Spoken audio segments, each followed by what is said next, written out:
Welcome to the Torres Strait Islands. We've been here for a few days and we'll probably be here for a few more. We've had a couple of electrical issues on board ducking out and it's made us a sitting duck. So in this episode, we hope to fault find, resolve all our electrical faults on board and do a bit of exploring of some of the most northern islands and territories in all of Australia, as well as prepping the boat for the next leg of the journey onto Indonesia. So, there's been a bit of a delay. We lost all of our house battery supply over the last couple of days. We haven't done any filming. Trying to save the vessel. And now it looks like we're going to be stuck here in the Torres Straits for at least another 4 days. So we're going out here in the Torres Straits. Let's see what we can find.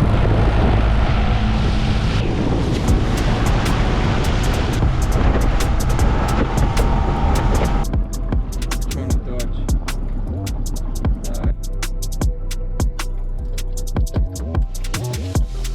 Put myself a fucking shark. Fuck's sake. You fucking dog. But no crocs turned up today. And I'm absolutely disappointed.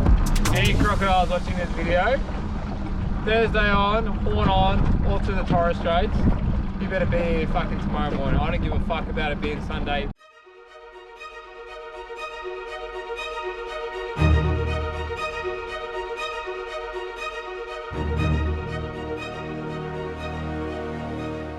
The update is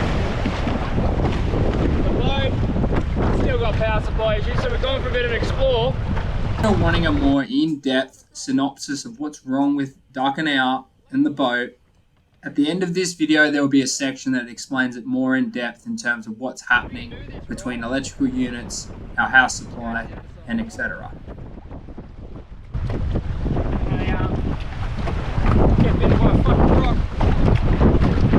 So we parked the boat on the beach and headed up to Theon and Freda's house, where we had coffees and coconuts. They explained to us how they've lived here for over 40 years and they've seen the land and the industry change drastically. Yeah. And we got some chili. And I just planted some taro. Some what? Taro? I reckon it's a couple of 100 years old, this one. I reckon it's Indonesian. Wow. This one. Where'd you find that? When I'm diving for crayfish. Yeah. Oh, you just pick it up? Yeah. I love it. Sorry, our feet are dirty. Okay, there's some other stuff, like this was a Dutch bottles. All of these bottles here, they're Dutch. Wow. All Dutch bottles. I had a lot of bottles that were much older with marbles as a lid, marble inside, but we sold them. The people wanted to buy them of us. Mm-hmm. So we sold them. Yeah. So this must be whiskey or something. But like even this one here is nice, look. Oh, well, we're diving for crayfish, we're diving on the bottom. On the bottom? Yeah. I just swim and I'm hooked on with a hooker hose to the top and I compress it in the dinghy and Frida follows me. Mm-hmm. Yeah. However, crayfish seem like the main business up here, eh? Yeah, well, we've done it for 37 years. Yep. Yeah. And how do you find it's changed over the 37 years, the industry? Oh, when we were doing it, originally it was all tails. So we used to kill the crayfish. Now it's all live, so they're catching them live. Yeah, everyone wants fresh crayfish, eh? Yeah, so they it's much better now. You just grab them by the hand? Well, I couldn't. I couldn't adapt. Do you have a Yeah. snare? When all the young fellas came in and they were too good. They left us behind. With living here for so long, they've come across from artifacts all over the world, including Indonesia, Fiji, Japan, and even the Dutch, who were here well before the British in the 1600s. Take yours. This is whoa. Yeah, them ones. Yeah, I see them when they swim. They got the thing coming out, just go like this. Yeah, I see that. Yeah. That's amazing. When they discovered Western Australia. Look, Yep. they came all the way here into the bottom of the Gulf of Carpentaria, and then they came up here at the top of the Gulf, which is Crab Island, which is just here. You see the island there, and then they saw Prince of Wales and whatever, and they thought that That was the end. that was a continuous landmass. Yeah. And then from there, they went back over to Indonesia. Oh. but they were here long time before Captain Cook. Yeah, way See, before. they didn't discover the East 1657. Coast. See, the East Coast, only there. And then the Portuguese came, and they discovered down to Tasmania and all that, and there. But long before even they came, Spanish were already at the Philippines, Yep. and they came through here and 2 shipwrecks out on towards Stephen Island. That's why they call it Stephen Island, and most of the names there are Spanish names. So some survived there, must have went ashore, and maybe got married there or whatever. Pedro Stevens and quite a few different names about the Spanish. That's amazing. So, yeah, that was a long time back. But look, they made this map in 1657. That's It's crazy. Nearly 100 years before Captain Cook. Yeah. So there you go. Yeah. It was amazing to hear the amount of knowledge that Theon had on the region. He even told us about a waterhole that was a few kilometres inland that we could go swimming in. He even offered us to use his car to get us there. So the plan is to go explore one of these waterholes here. So we're going to cruise along and go for a bit of an explore. Prince of Wales Island. We'll pick up this little backpacker. Uber for Chrissy. Beach bashing in the tropics. No passenger princess treatment.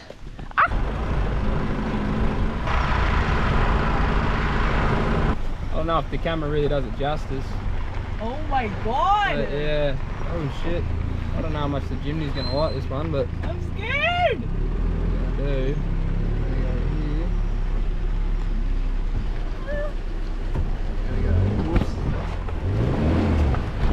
We're all good. Holy fuck! Apparently a water hole down here that we can go for a bit of a suss out of. You wouldn't think this is all still part of the Daintree. Up the chimney.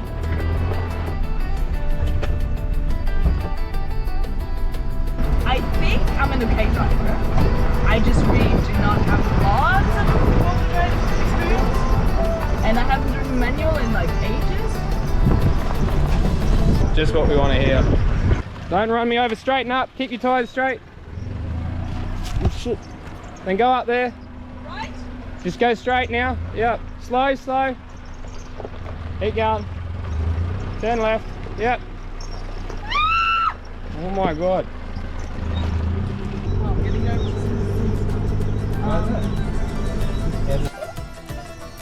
Looks like you can fucking swim here with the fucking... Wow, have a go at this. Oh my god! This is beautiful.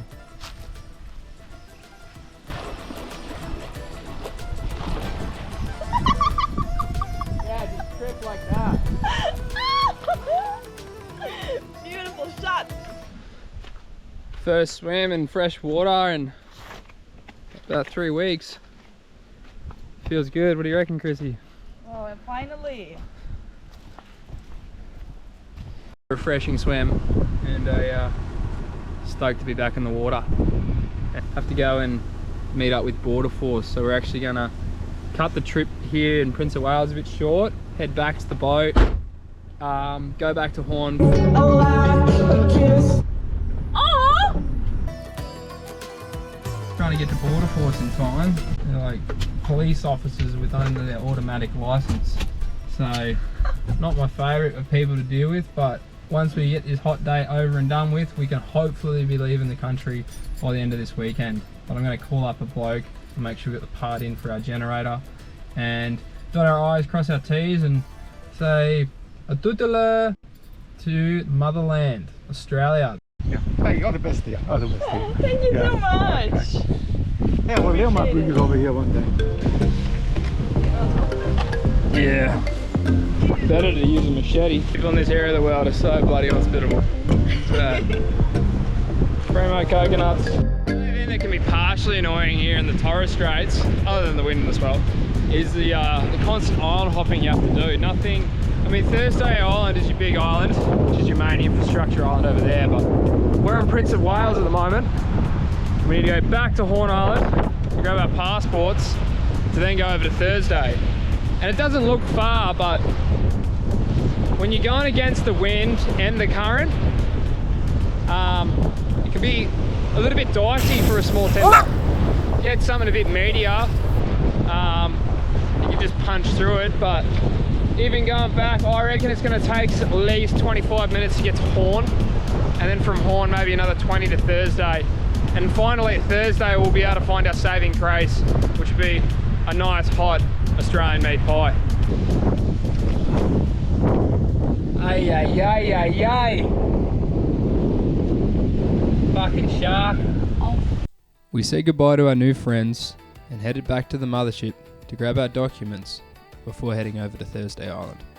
But we stopped in to make sure we had a coconut cocktail to enjoy the afternoon, as the wind and the swell were throwing us a fair bit in the small tender. Checked out of the country. Last pie for a while. And that's a hard shot. At the back over there, you've got Friday Island with huge sand caves down the bottom. Absolutely beautiful. The largest one of the Torres Strait Islands, Prince of Wales Island over there. This region of the Australian territory is absolutely beautiful. We were able to pick up our seal kit for the generator, and as well as some provisions for our journey ahead. All the formalities in Australia are now complete, and we just had to prep ourselves this evening for a late departure. That whispers in the trees, soft winds waving through the leaves. The sun bends low to kiss the I don't know, it's super sad, but like, you know, next chapter, and I can always come back in my third year, and I can always, there's always opportunities to come back, but I think it's time for me to leave, and it's a good thing. Join us in the next episode as we set sail for Indonesia. We have to depart late in the evening for this next 6.5 day journey so we can arrive at immigration office at a reasonable time. Leaving the Great Barrier Reef Marine Zone, we come across our next door neighbours, Indonesian fishermen, along the way. Some very friendly, and others a little bit too close for our liking. As you can see, we can't see them now. So let's just hope they're all marked correctly. With a few sleepless nights and a countless number of Indonesian fishing vessels, sometimes swarming us with an armada of longliners all around the horizon, the Afara became quite challenging to navigate, and at times we were often questioning whether they were in Indonesian or Australian waters operating these fishing vessels. Thanks for watching. If you enjoyed the video, please like and subscribe as it helps support the channel. I'm trying to drive the fucking boat. Croc safe? Not croc safe. Rightio, I'm going to brave it and I'm going to try and explain the best I can what's happening with our electrical system on board. So we've got a master vault system and it's quite complex. It's got all different computers and different communication points. So I've drawn up a simpler diagram to try and explain this in a shorter form. So essentially we've got 400 watts of solar on the roof, and that provides us with 16 amps on any given day. Our overall consumption, just with fridges and freezers running, is around 10 or 11 amps. However, our predicament is that we're cruising up the coast and getting closer to the tropics. So this consumption here is starting to go up. So 16 amps, look, it's not overly ideal.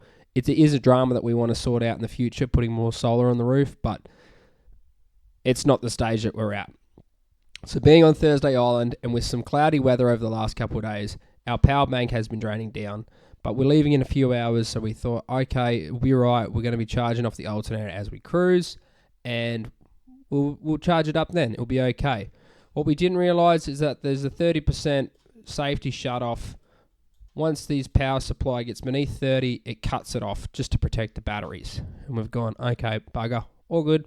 We'll start up the genset system. As we've gone to go start the genset system, it doesn't want to run. Looking into it a bit further, we found that there's been a mechanical failure on the raw water pump, and we can't get it to start. So then we no longer have power coming from the generator. You charge it above a certain threshold and trip the system back into operation. Charging off the alternator isn't an option because it's been triggered by a fault. Running the alternator could either damage it or cause a spike in voltage if the batteries are disconnected. So essentially, we've lost power supply from the alternator as well as the solar and wind regulators as well. The solar input will be enough to charge the system, obviously not at a fast rate, but enough to get above that threshold. In the meantime, we're also in talks with a service kit for the raw water pump that we can replace on board. And a part of the problem is that on all these access points, there's little computers, and they're all communicating at different parts of the system. This could be communicating over here, and for whatever reason, that's not letting the current bypass through into the house bank. So we're actually getting nothing in at this point. If we were smarter, we could have had an additional portable backup generator that would work as a shore power supply to the house bank system that would be able to charge up above the threshold and reset the system. Fortunately enough, the technician let us borrow his, and so in the meantime, we're going to charge up using the portable generator in the hopes of resetting the system whilst he orders the mechanical seal kit from down south and hopefully get us up and operational, at least enough to keep the fridges and freezers running. Whilst we're doing that, contact number of OBMG, and they're the service agent for Master Vault in the region, and they're able to remote access into our system via a computer and figure out what's going. They've logged in and they've found that once the system reset, this is normally a 24 volt regulator. When it reset, it put itself into a 12 volt mode. So the input was just way too large for what its expected output. It wasn't letting any current run back into the system. So they were able to do a update on the solar regulator and transit back into a 24 volt mode. They also found that this whole system needs a firmware update, but for where we are in the world, they didn't recommend doing it at that point. They suggested once we do get to our destination, we do look at this system a bit more in depthly. However, keep using the portable generator in the meantime, as well as the solar to keep supply whilst we wait for this part. So we're stuck here for a few days in the hopes of replacing this part and then being able to get back underway. It's not the end of the world, but it's definitely not ideal.